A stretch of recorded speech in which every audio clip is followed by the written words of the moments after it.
ಆದ್ರೆ ಈ ಸಲ ಅವನು ಅದನ್ನೆಲ್ಲ ಕುಡಿದ್ಬಿಟ್ಟ. ನೀವ್ ಯಾರು ಅವನಿಗೆ ಕುಡಿಯೋದಕ್ಕೆ ತಂದ್ಕೊಡೋದಕ್ಕೆ?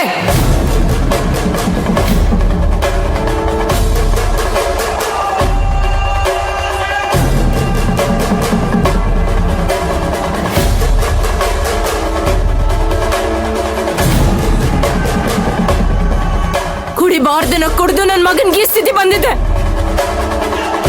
ಈಗ ಅವನ್ಗೇನಾದ್ರೂ ಹೆಚ್ಚು ಕಮ್ಮಿ ಆದ್ರೆ ಏನ್ ಮಾಡ್ತೀರಾ?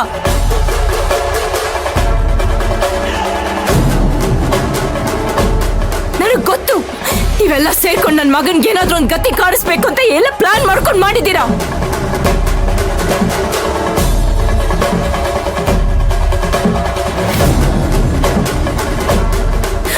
ಏನ್ ಹೇಳ್ತಿದ್ಯಾ? ಅವ್ನು ನನ್ನ ತಮ್ಮ. ಒಡ ಹುಟ್ಟಿದವ್ರಿಗೆ ಕೆಟ್ಟದಾಗ್ಲಿ ಅಂತ ಯಾರಾದ್ರೂ ಬಯಸ್ತಾರ?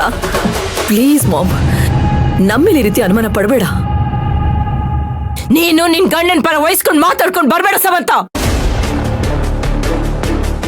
ನೀವೆಲ್ಲ ಸರಿಯಾಗಿದ್ದಿದ್ರೆ ನನ್ನ ಮಗನ್ಗೆ ಈ ತರ ಪರಿಸ್ಥಿತಿ ಬರ್ತಾ ಇರ್ಲಿಲ್ಲ.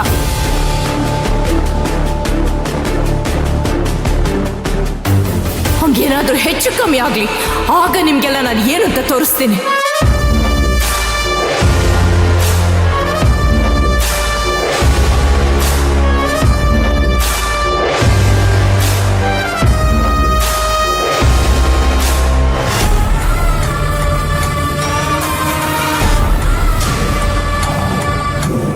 ಸರ್, ಡಾಕ್ಟರ್ ರಿಪೋರ್ಟ್ ಕೊಡಕ್ಕೆ ಹೇಳಿದ್ರು.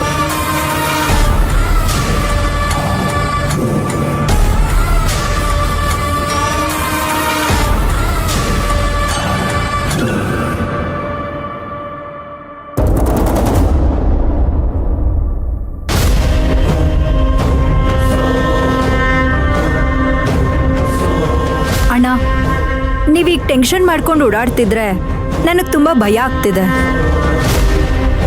ಪಾಪ ಚಿಕ್ಕ ಯಜಮಾನ್ರು ಎಷ್ಟು ಒಳ್ಳೆಯವರು, ಅವ್ರಿಗೆ ಯಾಕೆ ಈಗ ಆಗ್ತಿದೆ ಅಣ್ಣ? ನನ್ಗೂ ಅದೇ ಗೊತ್ತಾಗ್ತಾ ಇಲ್ಲ ರೇಣುಕಾ. ಅಲ್ಲ, ಅವ್ರನ್ನ ನೆನ್ಸ್ಕೊಂಡು ನಮ್ಗೆ ಎಷ್ಟು ಆತಂಕ ಆಗ್ತಾ ಇರ್ಬೇಕಾದ್ರೆ ಪಾಪ ಮಯೂರಿ ಅವಳಿಗೆ ಇನ್ನೆಷ್ಟು ಆತಂಕ ಆಯ್ತಾ ಇರ್ಬೇಡ. ಏನೋ ಅವ್ಳಿಗೆ ಹಣೆ ಬರನೇ ಸರಿ ಇಲ್ಲ ಕಣಮ್ಮ. ಏನೇ ಮಾಡಕ್ ಹೋಗ್ಲಿ ಏನಾದ್ರೂ ಕೆಟ್ಟದಾಯ್ತಾನೆ ಇರ್ತದೆ ನನ್ನ ಮಗುಂದು. ಅಣ್ಣ, ಚಿಕ್ಕ ಯಜಮಾನ್ರು ಈಗ ಹೇಗಿದ್ದಾರೆ ಅಂತ ಮಯೂರಿ ಅಕ್ಕಂಗೆ ಫೋನ್ ಮಾಡಿ ವಿಚಾರಿಸಿ ಅಣ್ಣ. ಇಲ್ಲ ಅಂದ್ರೆ ನಮ್ಗಿಲ್ಲಿ ಕೆಲಸ ಮಾಡೋದಕ್ಕೆ ಸಮಾಧಾನನೇ ಇರೋದಿಲ್ಲ ಅಣ್ಣ. ಹಂಗೆ ಮಾಡ್ತೀನಿ ಇರು.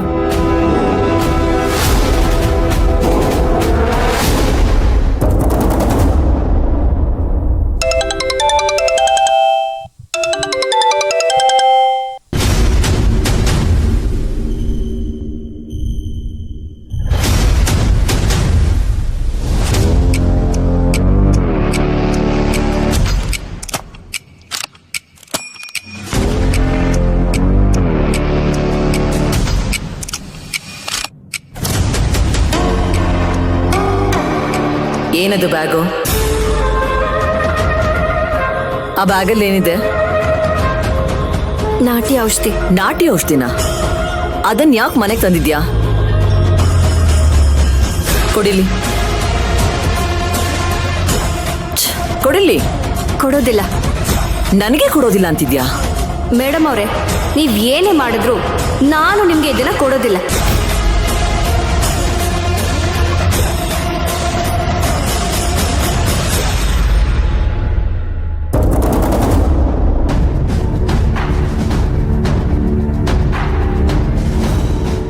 ಹೇಳಿ ಅಣ್ಣ. ಅಮ್ಮ ಇರಮ್ಮ, ಚಿಕ್ಕ ಯಜಮಾನ್ ಹೆಂಗವ್ರಮ್ಮ? ಈಗ ಡಾಕ್ಟರ್ ಏನ್ ಹೇಳಿದ್ರು? ಅವ್ರಿಗಿನ್ನೂ ಪ್ರಜ್ಞೆ ಬಂದಿಲ್ಲ ಅಣ್ಣ.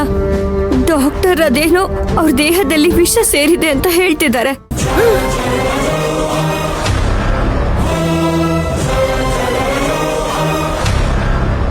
ಏನು ಮಾಡ್ತಾ ಇದೀಯ ನೀನು? ಚಿಕ್ಕ ಯಜಮಾನ್ರು ದೇಹದಲ್ಲಿ ವಿಷ ಬರೋದಕ್ಕೆ ಅದು ಹೆಂಗ್ ಸಾಧ್ಯ? ನನಗೂ ಅದೇ ಗೊತ್ತಾಗ್ತಿಲ್ಲ ಅಣ್ಣ. ನಾನ್ ಕೊಟ್ಟಿದ್ದು ನಾಟಿ ಔಷಧಿ ಅಷ್ಟೇ.